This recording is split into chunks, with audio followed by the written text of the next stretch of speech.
Hi all, welcome to the general orientation session for civil service examination. Myself, Mohammed Shinas, Director of ILearn IAS. Today's session has three objectives.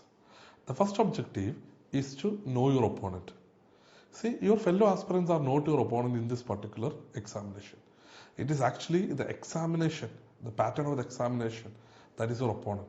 So you need to thoroughly know it, the pattern, how it is being conducted, etc. The second objective of the session is to get familiarized with the syllabus. See, syllabus is like the Bible for you. Every aspirant should identify syllabus as your Bible.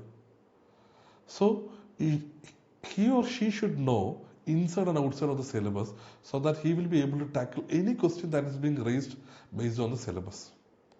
And the third objective is to make sure that we are getting ready to the actual battle to the UPSC. So, this session will get you familiarized with the pattern as well as the syllabus and make you ready for the actual preparation of the examination. See, there are three types of students who might be viewing this video. So, the first one would be the know-alls, or those people who know all about this examination. Okay, so they know the pattern, they know the syllabus, etc. They have been looking into this examination pattern for a long time. The second are the half-knowledge princes.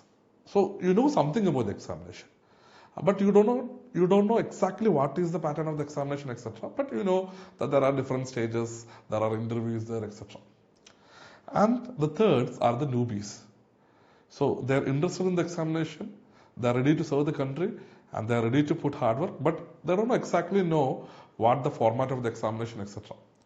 See, my orientation session would be focusing on the newbies. That means I'll be trying to tackle the orientation session on the basis that none of you know anything about this examination. So that would be a base point for all of you to start from. Okay, fine. So let the battle begins. So the round one. So what is round one? This examination consists of 3 rounds, and the first round is the prelims.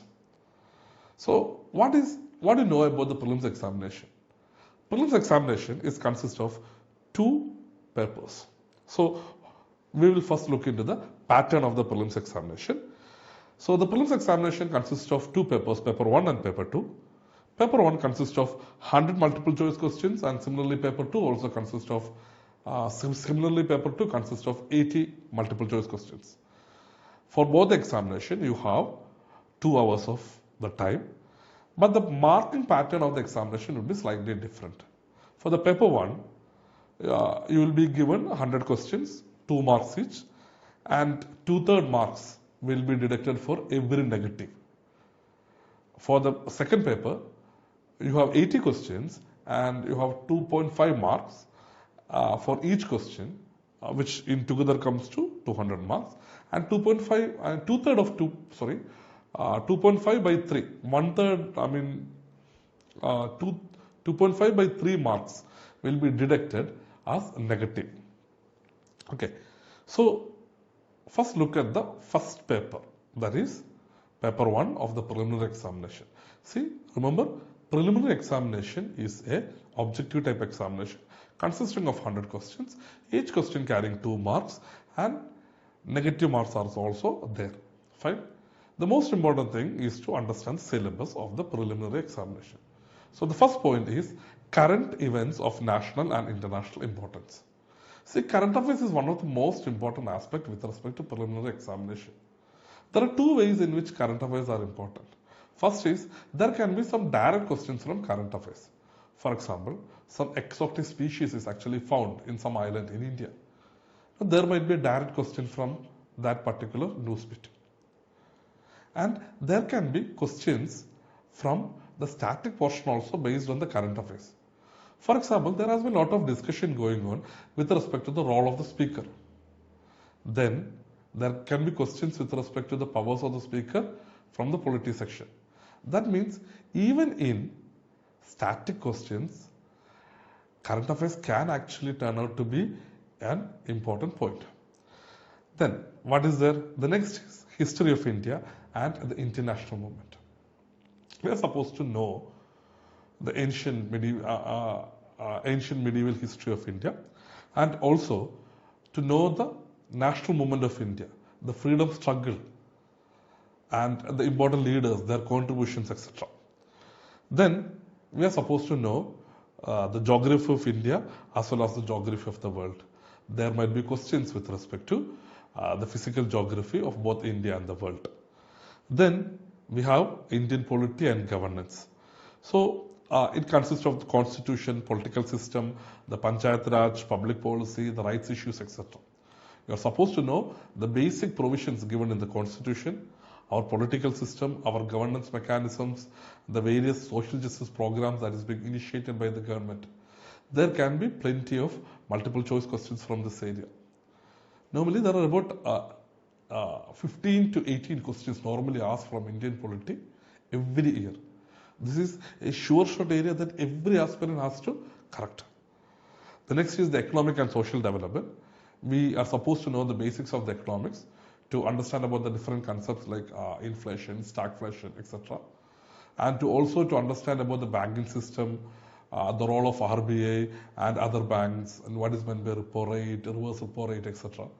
So knowing these basic financial terms as well as economic terms actually helps you to clear questions that is raised from this area. The next is the general issues on environment, ecology, biodiversity and climate change. So there are a lot of species in and around us which are facing threat due to different pollutions or man-animal conflict, etc. And some of them might be endangered, some of them might be least vulnerable, etc. So this categorization, or how this categorization is being done, or what all animals are there in each categorization, etc., are supposed to be, UPSC asks questions from those areas. So knowing these topics actually helps you to tackle questions from that area and get marks. The next is the general science, the basic science. There can be questions from the basic science, the achievements of Indians in science and technology field, etc. So this constitutes the syllabus for the first part or the first paper. So prelims first paper, the syllabus consists of all these topics. Fine. Now let's move to the next paper. So the second paper, which consists of 80 questions, each question is carrying 2.5 marks. And if you make one question wrong, 2.5 by 3 marks will be deducted also. So what is there in the second paper? The second paper consists of comprehension, then interpersonal skills including communication skills, then basic logical reasoning, analytical ability, etc. Then there will be questions from decision making, problem solving. Then general mental ability would be there. Basic numeracy, data interpretation questions will also be there. See, there is a speciality with respect to this paper. When UPSC initially announced this paper, paper 2 for the prelims examination, it's the whole mark by the paper 2 was also considered initially. But there was a sentiment among the aspirants that this paper is not in favor of the rural population or people who are educated from rural background. So there was a lot of protest against the CSAT paper or the paper 2, and because of the same reason, UPSC has actually decided to make this paper a qualifying paper. That means out of the 80 questions, you are supposed to score, the total marks is 200. You are supposed to score 33% of the mark. So that would come to nearly 66 marks. Not nearly exactly 66 marks. So you need to get 66 marks alone. Okay, so scoring, let's say 150 marks in paper 2 or 100 marks in paper 2 or 80 marks in paper 2 is not going to make any change. If you score 66 marks, well and good. If you score 65, then how much mark you score for the first paper, it doesn't matter. So paper 2 is like a qualifying paper, and the qualifying mark is 66%. You are supposed to get more than 66 marks.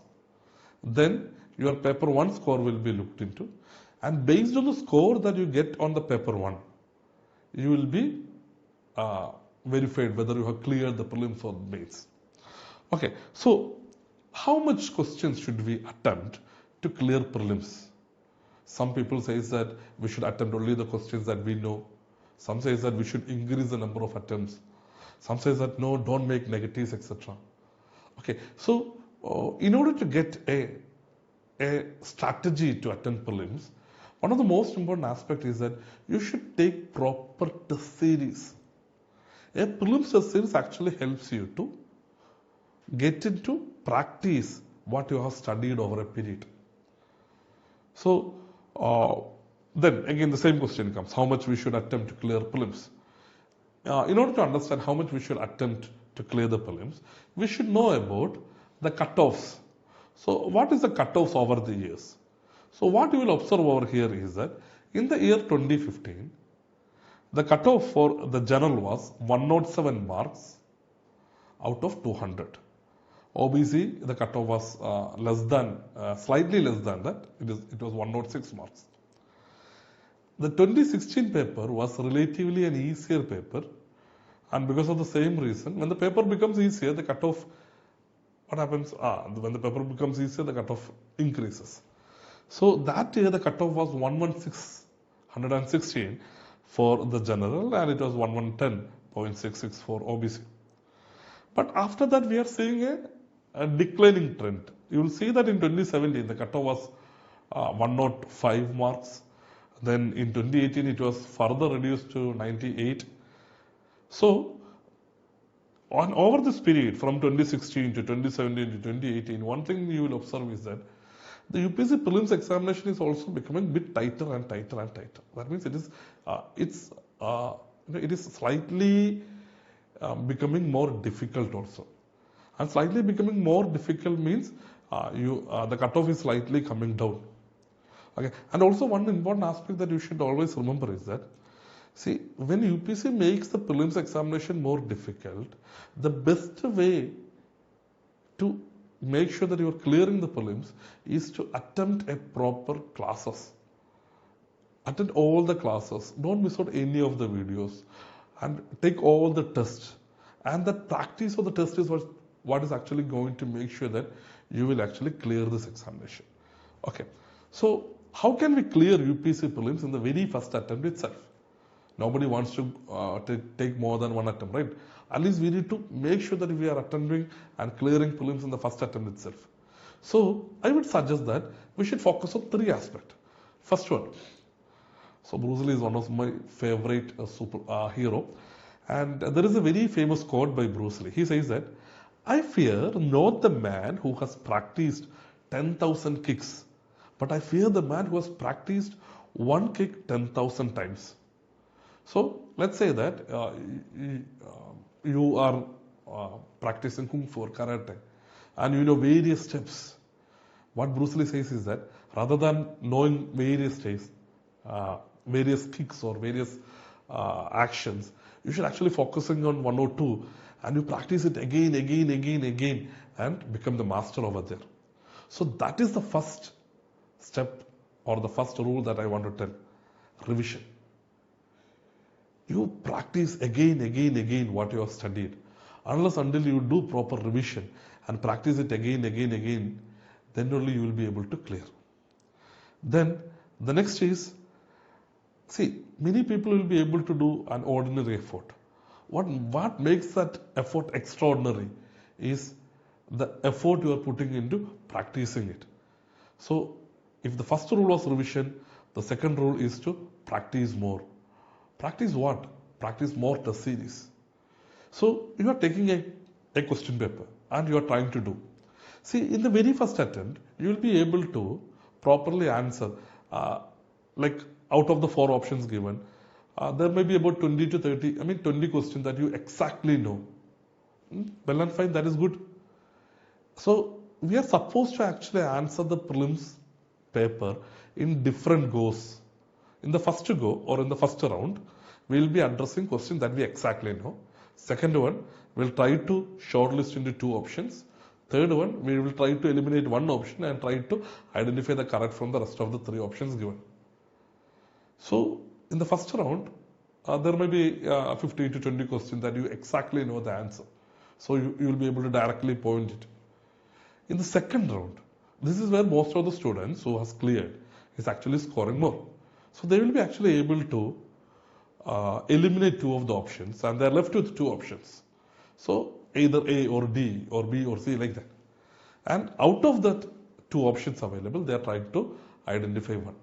So they will try to logically guess which is the right one. And in the third one, we'll be able to eliminate one. We are left with the three options. And among that, we try to put some logic or guess and we try to get into the right. So these are the three steps. So this need to be practiced. You will not be able to get it in on a very first attempt itself. So what you need to do is that you need to practice more tests. So by practicing, you can make your effort from ordinary to extraordinary. And what is the third rule? So the third rule is that you should have strong foundation. So you cannot build a great building on a weak foundation. You know that. If your foundation is weak, what you are building on it will also be weak. So what needs to be done to make sure that you have a very strong foundation? See, ILearn through our classes make sure that your foundations are strong. We make sure that each and every step required for UPSC is being given to you in a proper manner. So some say that, sir, studying NCERT is the foundation, right? No, we don't say like that. See, NCERTs are very important for the examination. We agree to that point. But studying and reading NCERT has to be in a proper manner. For example, in the case of polity, we don't try to go and study NCERT initially. We try to familiarize with the constitution, we try to study Lakshmikant, and we will have very basic ideas about it. Then we will go to NCERT and we'll try to solve it or try to study it. What's the advantage? Studying NCERT at the initial point itself would have taken more time. But once you are actually had sat in the class, attended the class, and you have gone through Lakshmikant, the constitution, etc., as per the direction given by the faculty, then when you start and reading, then when you go and start reading NCERT, everything would be a piece of cake. So that would be with the most of the cases of NCERTs also. See, almost all the subjects, the faculties will actually have very thorough understanding about it, and that will be transferred to you and will make sure that you are also having that thorough understanding. So don't miss out any of the sessions. Make sure that you are watching all the sessions, doing all the activities that is being identified, and also you are trying to follow or you are correctly following the mentorship process also. So remember the three rules. The first rule is revision, second one is practice, and the third one is that the need of a very strong foundation. Understood? So the round one, as I was telling earlier, consists of two papers. So to wind up the whole idea, two papers. Paper 1, 100 questions, 200 marks, 2 marks each. Second paper, 80 questions, 200 marks, 2.5 marks each. Negatives are there.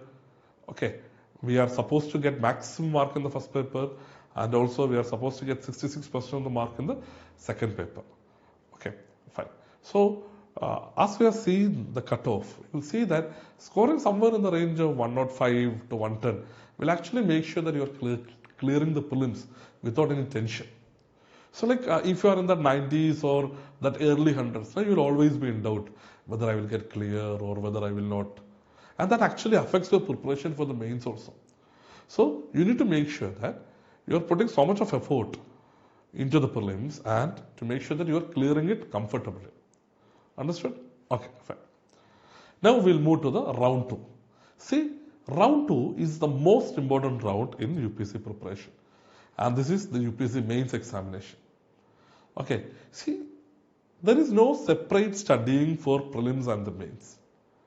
Understood? You need to make sure that you are getting this point exactly. There is no separate study for prelims as well as mains. You are studying a particular topic. You will know about all it. So you will have a very basic knowledge about it.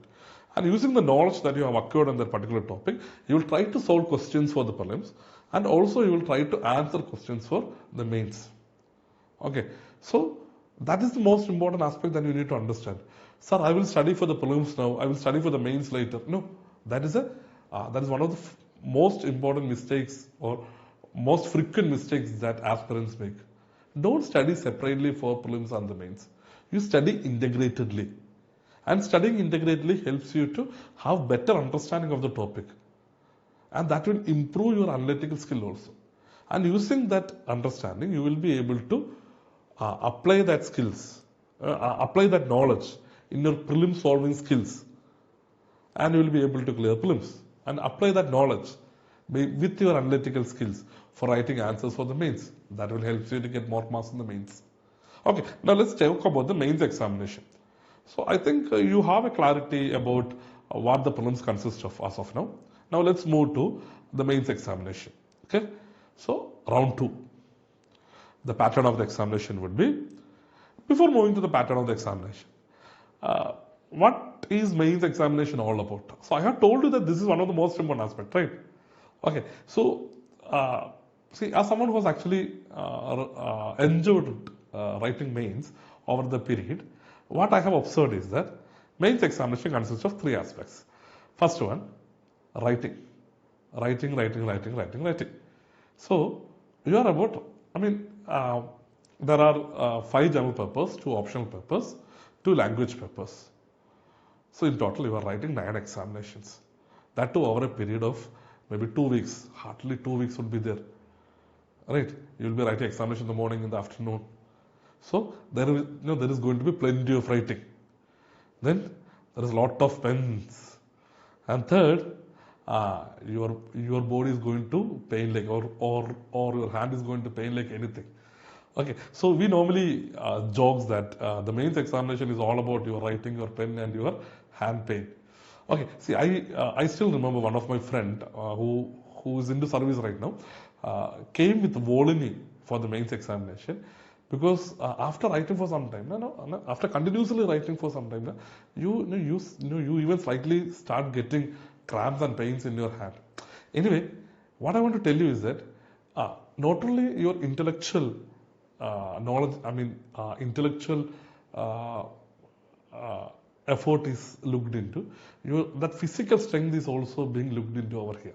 Anyway, jokes apart, let's see what is the mains examination about. So the mains examination consists of 1 essay paper.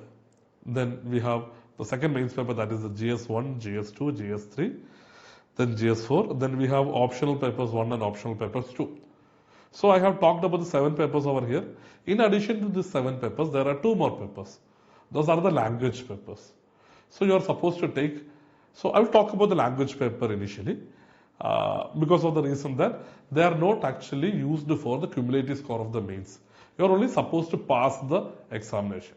Score 25% of the mark and you will pass the examination. Okay, so let's see what this paper is all about. So you have a paper on English language and you have another paper on any of the vernacular language. So you can take any of the available vernacular language, and see, you need not be familiarized with the literature of that particular language. No need. See, this particular examination just verifies that you have that ability to properly communicate in that particular vernacular language.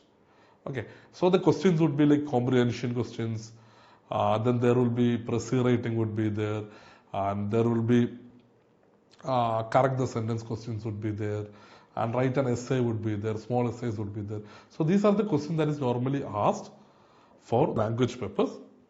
The language paper, one language paper is on English and the second language paper is on any of the vernacular language you have taken.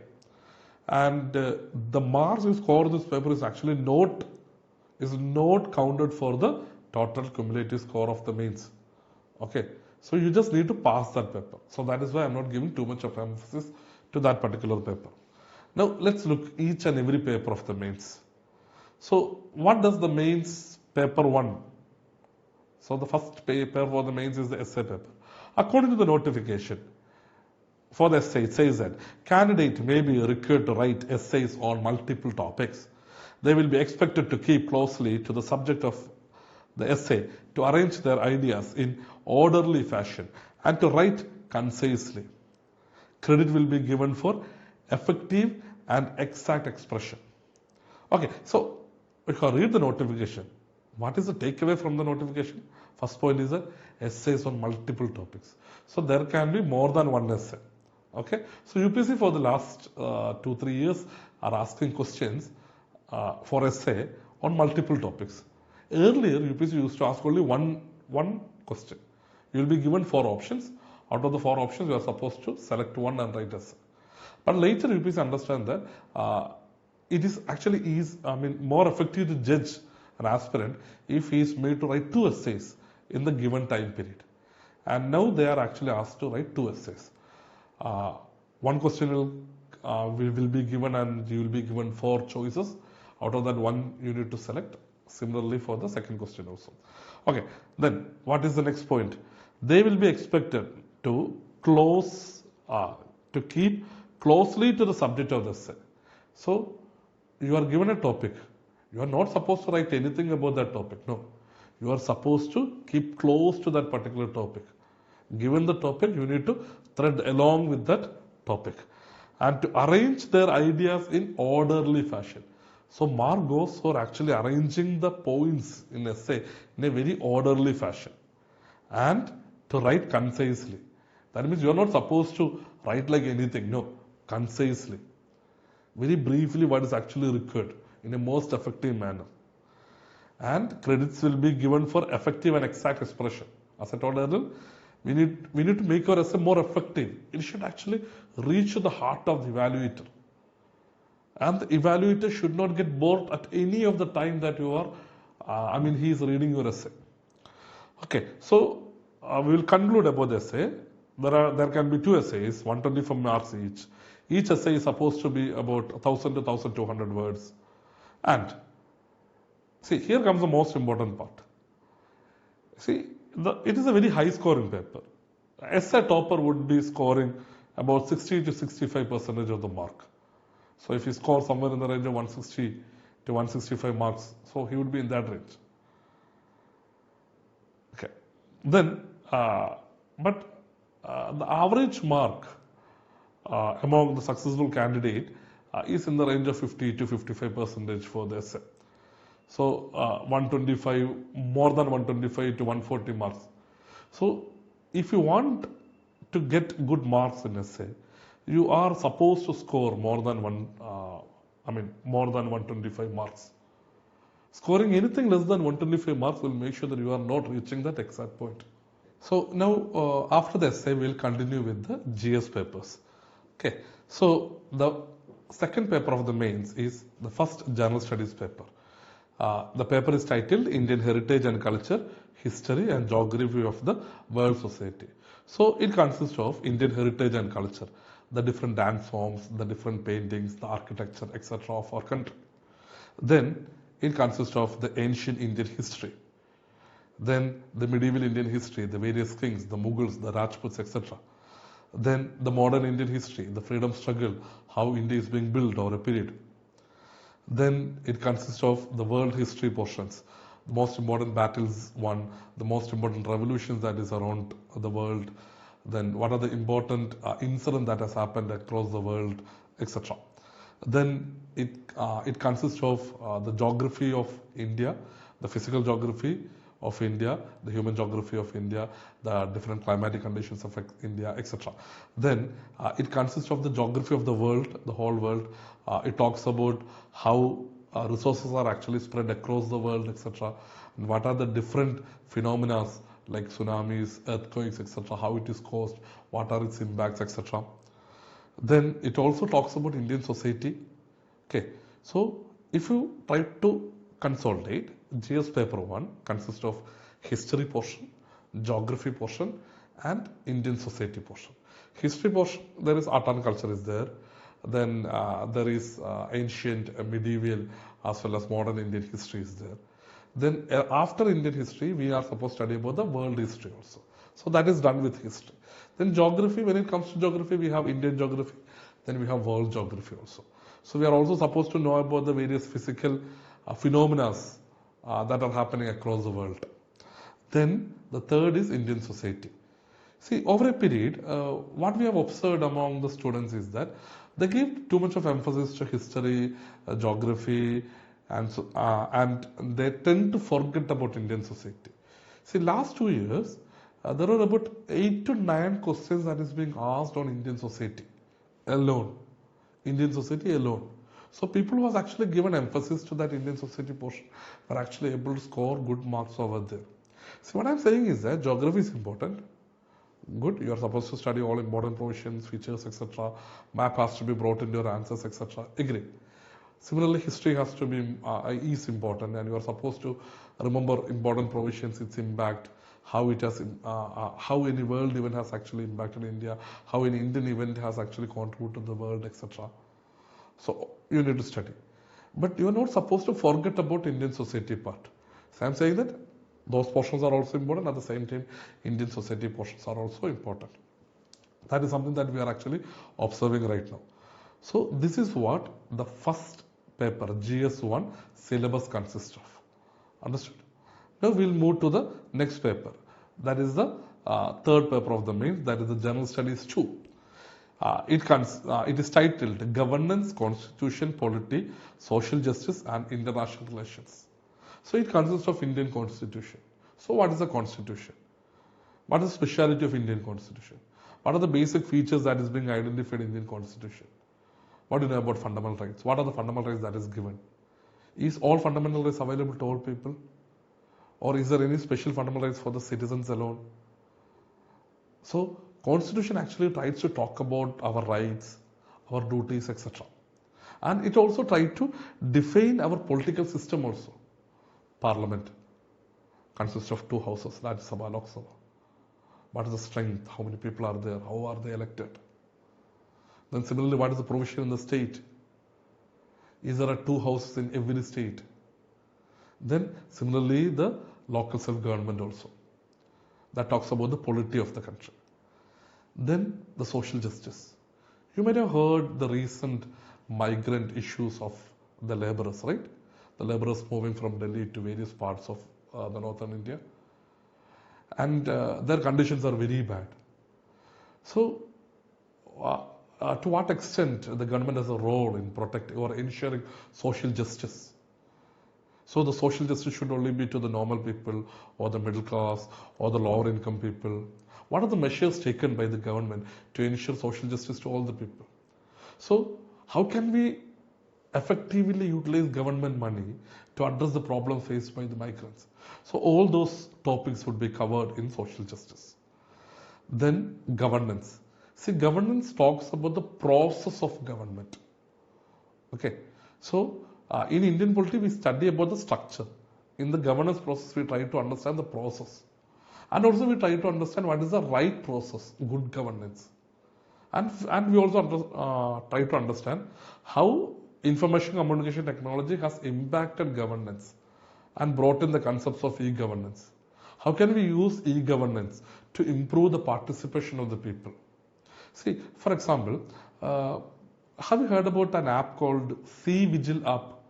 C-Vigil. C stands for citizen. Okay. See, C-Vigil app was developed by Election Commission, correct? It was developed by Election Commission. So, C-Vigil app, every citizen can actually use C-Vigil app to report any malpractices, electoral malpractices, or any violation of Model Code of Conduct, MCC. So, using information communication technology, we are ensuring the participation of the citizens. Or the citizen is being turning out to be the eyes and ears of Election Commission. Okay, so that is the advantages of e-governance. So we will be trying to study about what is e-governance, how it's actually revolutionizing the governance process in our country. And the governance process also changed. For example, the government has become more transparent. See, earlier UPSC never used to publish answer keys. They never used to give cutoffs, etc. No, we used to know nothing about the examination from UPSC. UPSC doesn't try to give these informations earlier. But after the passing of RTI Act, Right to Information Act, what we have seen is that there is a change within the various departments of the government to become more transparent, to become more open, and thereby information hitherto within the governmental department is being open in the public. So moto informations are being given by various organizations of the government. that actually makes the organization more accountable to its actions. So governance is actually changing and thereby making the government more accountable to the people. So we'll try to understand about the governance and how it needs to be done. Then India's foreign policy is an important aspect. So our Prime Minister Narendra Modi is actually visiting many countries. So when Modi ji is actually visiting a particular country, he is actually trying to improve India's relationship with that country and to make sure that how our economic development can be achieved through our foreign relations. So the economic development aspect of our country has a close correlation with the India's foreign policy also. So we need to study about Indian foreign policy, international relations, how different institutions across, what are India's role in various institutions. So India's foreign policy is an important aspect. You will get plenty of questions in the mains, and even in interview also you will get questions. Okay. So GS2 consists of consolidating the constitution and the polity part. Then we have the social justice part, we have the governance part, and we have the IR part. Okay, fine. Now we will move to the next paper. That is the General Studies 3, Economic Development. See, the paper is titled Technology, Economic Development, Biodiversity, Environment, Security and Disaster Management. So it is not economic development alone, but about 2/3 of the syllabus consists of economic development, or predominant portion of the syllabus consists of economic development. So economic development talks about how our country can be improved on an economic sense. What are the different sectors? Primary sector, secondary sector, tertiary sector. What needs to be done to accentuate the growth in the primary sector? Then we should focus on which sector? Is it on the manufacturing? Or we should focus on the service sector? Within service sector, what should be our focus?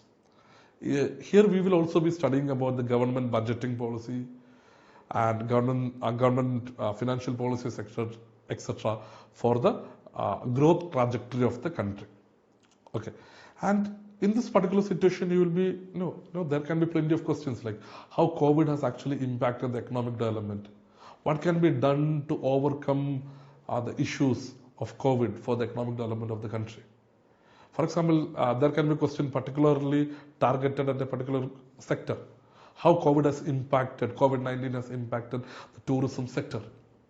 Okay, so many states or India is a very famous tourist destination across the world, right? Now international travel is not happening. So it has clearly impacted India's tourism potential. Okay, so this is what we are trying to understand in this area, the economic development, how international incidents are actually impacting, what we can do to overcome it. Okay, so that is the economic development part. Then, if you look at our environment around us, you know that in many ways it is getting polluted, it is getting destroyed. So we need to protect our environment and we need to protect the species.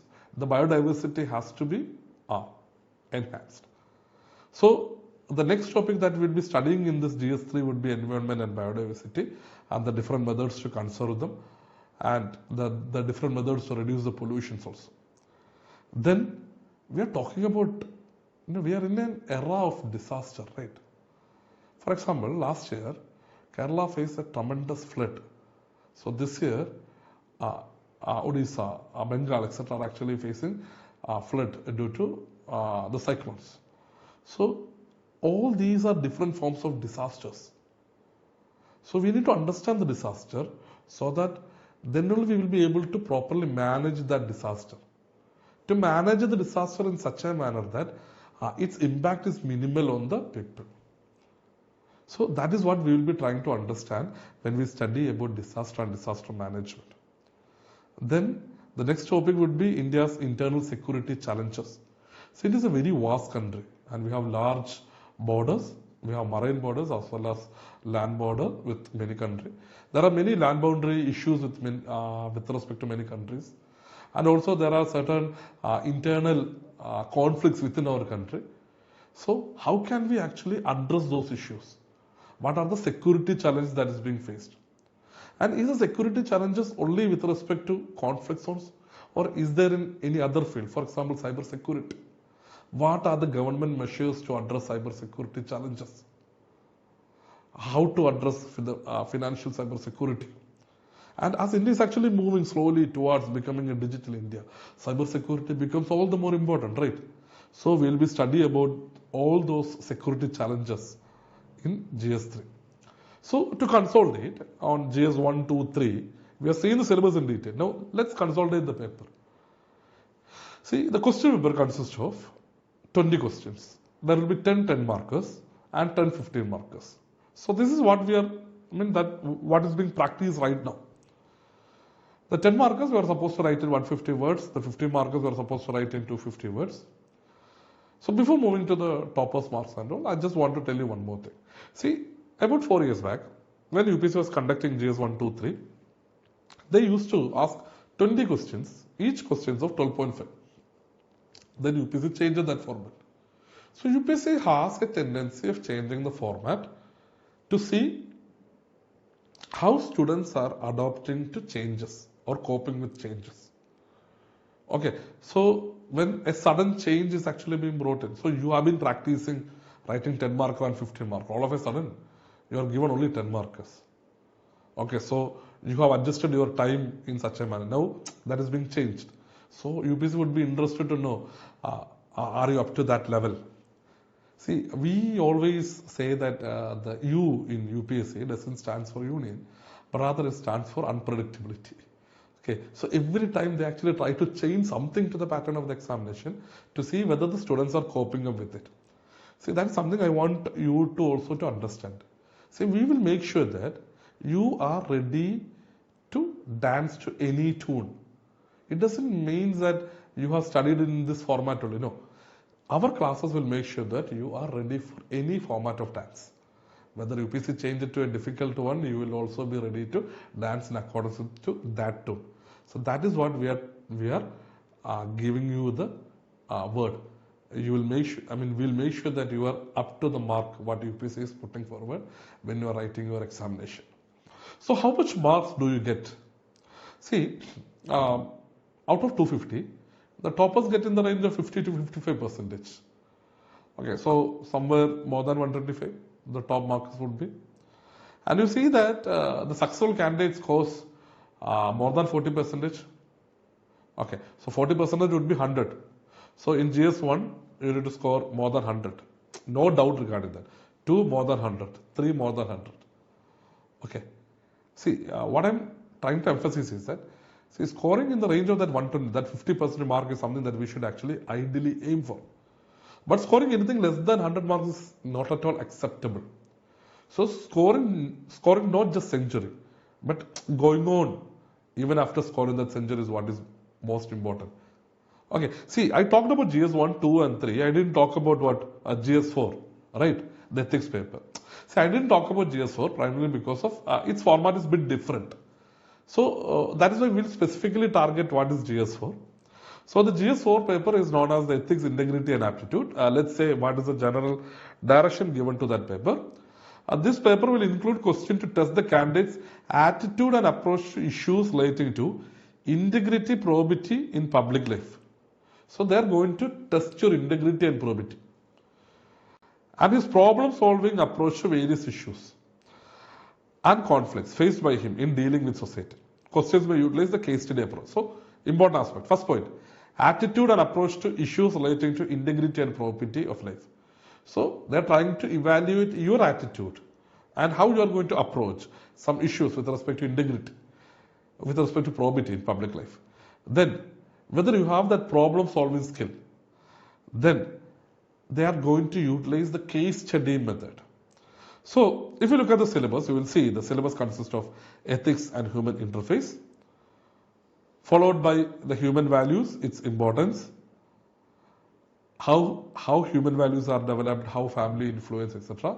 Then it talks about the attitude, then the aptitude and the foundation values required for the civil services, importance of emotional intelligence. So you know that it is not the IQ alone that matters, right? You are supposed to have EQ also, emotional quotient also. So you need to be intelligent emotionally also. Then you are supposed to know about the moral contributions of moral thinkers and philosophers from India and the world. Then you are supposed to know about the public civil service values and ethics in public administration. Then probity in governance, and there will be case studies on the whole of this topic. See, what you are being judged on the basis of your ethics and your integrity. See, the objective of UPSC was to know whether you are an ethical person or not. But what we have seen is that people with less ethical value in life is actually scoring good marks, and people who are ethically good might not be scoring that good marks. So, see, you need to understand the examination and you need to solve it accordingly. Whether you are an ethical person or non-ethical person, if you attend the ethics class and solve the questions in accordance with the faculty, then you will be able to score good marks from this topic. Okay, so we'll consolidate about GS4. Out of the 250 marks, half the marks are for the concepts and the another half are for the case studies. So there can be case study questions. So case study question, I will give you an example. Okay, see, you are an IPS officer. You are a very close friend who is running a restaurant. So you and your boyfriend or girlfriend has actually gone to the restaurant to have a dinner, and your friend is there, and he's a very nice person, and you observe that one of the boy who is working in that restaurant is below 18 years of age, and you even doubt that he might be in the range of 15 alone, or let's say 14, 15 alone. So the problem is that you ask that boy how old is he, and he says that he is 18 years old. But you are almost sure that he is above. No, he is not above 18 years. He is much or way below 18 years of age. And to an extent, you even doubt that whether child labor is being done or is being conducted over there. Then you raise that issue with your friend. So your friend says that that particular boy's family is facing through difficulty. There is no person to earn money over there. There are a lot of crises at their place, etc. So I actually gave this job so as to at least give him a basic financial security. So even if a job was not there, a job was actually created and given to that particular boy. So here the problem is that your friend, who is a good person, has done something which he thinks is the right thing to do. But at the same time, what he has ended or what he has done is actually wrongful with respect to the law. So the thing is that he has done he is promoting child labor over there, right? So whether you will raise questions against that. So such case studies will be put before you. So it will be very detailed questions. You need to read it, properly understand what is being asked. Then based on your understanding, you need to address the questions. So I just gave you a random example in which it is not that easy to identify the correct and the wrong. Okay. See, I don't know whether you people have seen the movie Fana. In the movie Fana, in the last scene, there is a very famous dialogue in which the heroine says that it is easy to choose from good and the bad. But when there are two good options or two bad options, it is difficult to choose which is the better options or which is the more difficult options. Okay, so that is what many times the case when it comes to the ethics questions also. So it is not, you cannot entirely condemn that thing or you cannot entirely accept that thing also. So here your ethical values are being put into question. So there can be such questions which are case study model. The toppers marks vary in the sense that many scores in the range of 125 and all, but most of them may not be the toppers itself. But among successful students, we are seeing that they are scoring more than 100 marks. So scoring 100 marks is a must. So one thing you will observe over here is that in GS1, GS2, GS3, GS4, you are supposed to score more than 100 marks. That's period. Done. Anyone scoring less than 100 marks is very difficult to clear or get into service. Okay. See, now next point is that scoring just above 100, no. We need to try to increase your score to the maximum. For example, essay, you need to score in the range of 150 marks. GS 1, 2, 3, 4. In accordance with your strength, you need to try to score in the range of 125s to 130s. So in all of these scores, you are actually trying to not only just hit century, then what? You are trying to go on even after hitting century. Just like Rohit Sharma. See, just like Rohit Sharma, continue hitting more and more number of centuries. You are also supposed to hit more number of centuries. And also not only stop on scoring century, but continue even after getting century. So is it possible? Yeah, definitely. So what is the secret recipe for it? Or what is the secret behind scoring the consistent mark for the mains examination? See, the secret is nothing but you. Do you remember the very famous scene from Kung Fu Panda? When that scroll was actually opened to see, how one could become that dragon warrior, the only thing that you have identified is that there is nothing other than your face over there. See, there is no special ingredient. The special ingredient is you.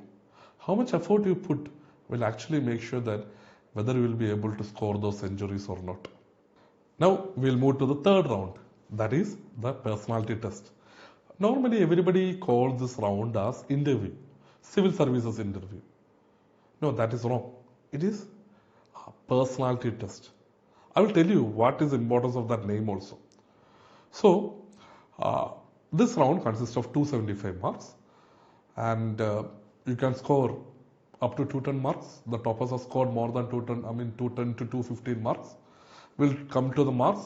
Before that, the interview is conducted in Delhi, and once you have cleared your prelims and you have written your mains and scored enough marks in the mains so that you cut off, you clear the interview code or you get the interview code, then you will be going to Delhi and you will be attending the interview conducted by the UPSC member, one of the UPSC member. In addition to the UPSC member, there will be 4 additional members or 4 additional persons who will be supporting the UPSC members for conducting the interview. So that panel is known by the name of the board is known by the name of the chairperson who is a UPSC member. Okay. Along with the UPSC member, there will be 4 others who will try to question you and to understand your personality. See, remember, it is a personality test, not a knowledge test. It is your personality that is being checked over here. See, out of it is out of 275 marks. It is not a test of your knowledge, but it is a test of your personality. The topper score in the range of 75 to 78%. So this is one of the highest scoring round. The average marks among successful candidates is about 65 to 70% marks. So when we say that like 75 to 78%, it means that out of 275, he is scoring in the range of 210 to 250. That's excellent marks for interview. So how to get that excellent mark? See, the interesting fact is that it is many things that UPSC personal test is a knowledge test, and they try to mug up more and more. See, you need to know facts.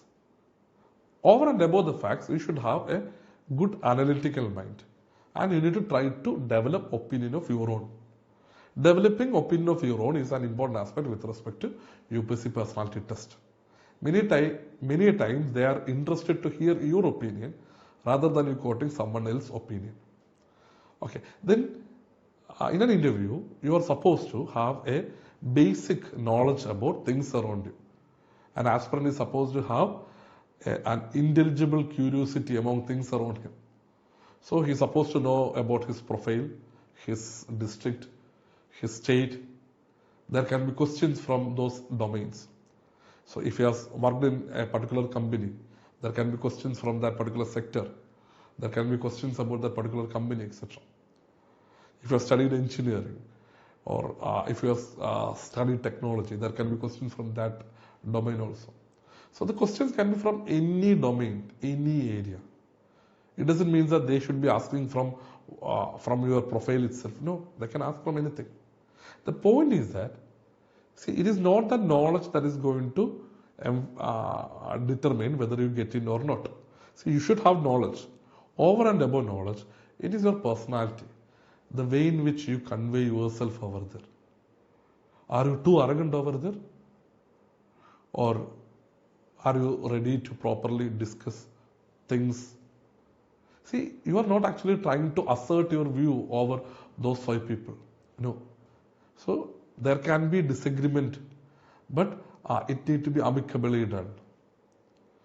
See, ILearn always conducts personalized interview guidance program over the period. I hope many of you from among you will be clearing prelims and mains and will be coming to us for the interview guidance program also. Okay, so once again, to consolidate the whole thing, the final rank list would be the cumulative score of mains and interview. So in total, 1,250 marks from the essay and the 4 GS papers, 500 marks from both the optionals, and 275 marks from personality test. And in total of 2,025 marks, the topper score only in the range of 55 to 57 marks. Last year, the topper score in that range. See, UPSC is not asking you to get 80% mark or 75% mark or 70% mark. No. If you score 55%, well and enough. 60% you are topper. You score above 50%, you will be in the rank list. There are high chances that you will be in the rank list. So what I am going to emphasize is that UPSC doesn't demand too much for you. See, but it is not as easy as anyone says. If it would have been easy, then everybody would have done it, right? Okay, so what makes you to reach that particular point? Are you ready to put that extra effort? Are you ready to make sure that you are ready to extend your sleeps, or are you ready to put that extra effort to make sure that you are covering the syllabus for the prelims, mains, interview, and you are properly doing the test, you are writing your answers, you are practicing your answers, etc. If you are ready to put that extra effort, then the journey would be definitely worth it. See, the best view comes after the hardest climb. This examination is not going to be a piece of cake. I agree. It's going to be a very difficult journey. Maybe one of the most important journey you might have taken. But one thing that we could assure you is that we'll be along with you in your journey. We'll make sure that you don't fall down in between. We'll make sure that you are moving in the right direction. And we'll make sure that you will be given that extra push when the climb becomes all the more hard. Then only you will be able to enjoy that best view. See, this is a photo of the students in LBSNA in 2016 batch. This is a very interesting year for us because we had results 12th rank, we had 13th rank, we have 20th rank in this year, and there are many students among us. This is a very happy bunch of people, right? The dream destination for the civil service aspirants, the life at LBSNA. I hope many of you sitting before me watching this video would be smiling as beautiful as these students in the coming years when you reach Mussoorie. I hope you will have a very fruitful journey along with ILearn IAS. Thank you.